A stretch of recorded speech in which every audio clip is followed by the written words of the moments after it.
So first of all, let me just say that I'm a dummy and I don't know what I'm talking about, and I'm still trying to figure stuff out every single day, and I have a problem taking my own advice. So take everything I say with a grain of salt. Take what you will from it. Instead of thinking that I think that I'm the all-knowing being, I don't know, I guess.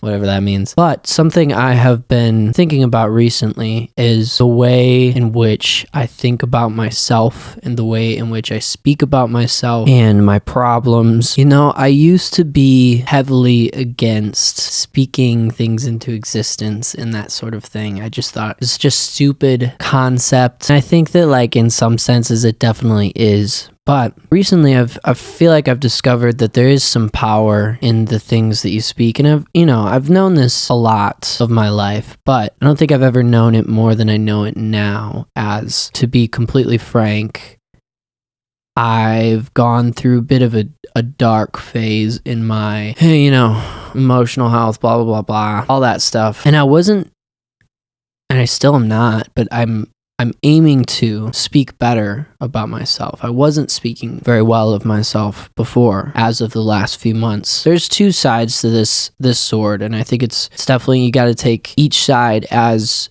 needed, right? Saying I'm depressed and then giving myself I don't want to say excuse to lay in bed. It is really difficult to get out of bed when you're depressed. But if you're depressed and you are laying in bed and you're telling yourself you're depressed, when are you going to not be depressed? Because you're allowing yourself to, and I'm not saying that it is the easiest thing to get up when you're depressed. Trust me, I spent the last 3 months going to bed at 3 a.m. and waking up at 3 p.m. in the afternoon right before the sun sets, so I know that it's difficult. If you're sitting there and you're like, well, this is self-care and I'm allowing myself to sit and wallow in my sadness, you can get to a point of complacency. You start speaking that depression and that sadness over your life instead of, you know what, no matter how difficult it is to get up in the morning, I'm going to set my alarm for 9 a.m. and I'm gonna wake up at 9 a.m. or at least at 10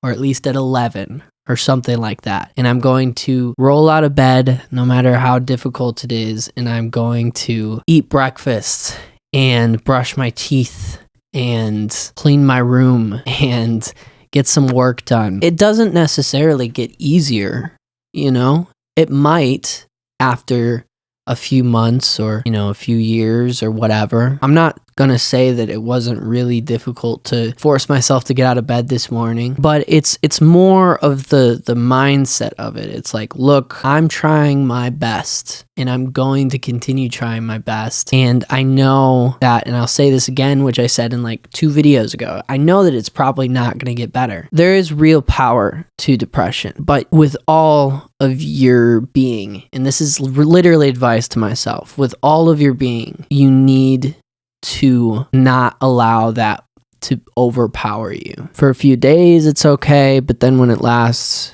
a week, 2 weeks, 4 weeks, 3 months, 6 months, a year, so on and so forth, at that point, you are so kind of content or whatever the word is, in your ways of the sadness that you think that is the only normal that exists. In my experience recently, it's better to be sad and do as much as you can than to be sad and do nothing. And this, I think this may be controversial in some degrees because, people feel as if they are powerless to depression. But if there's one thing that I need to speak, you aren't powerless to depression, and you need to start believing that you aren't powerless to depression and your mental illness. Seek out therapy, seek out psychiatrists, get medication, try these things and try to get better and believe that you can have power in these situations, because you can and you will, as long as you speak that to yourself. And you need to speak that to yourself, and I need to speak that to myself